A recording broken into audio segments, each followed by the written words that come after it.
السلام علیکم پیارے حضور. وعلیکم السلام پیارے بچوں.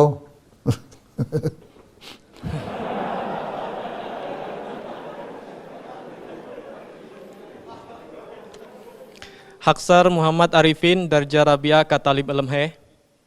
حق سر کا سوال یہ ہے کہ جب حضور طالب علم تھے اور سامنے کوئی مشکلات پیش آئی تو اس وقت کون سی دعائیں فرمایا کرتے تھے؟ کوئی خاص دعا نہیں ہوتی، بس میں تو سجدے میں پڑ جاتا تھا اور اللہ میاں کہتا تھا مسئلہ حل کر دے. بس نماز اور سجدہ، نماز میں سجدے میں دعائیں کرو، جو بھی اپنی زبان میں دعائیں کریں. جو اپنی زبان میں دعا انسان کرتا ہے اس میں رکت زیادہ پیدا ہوتی ہے، ٹھیک ہے.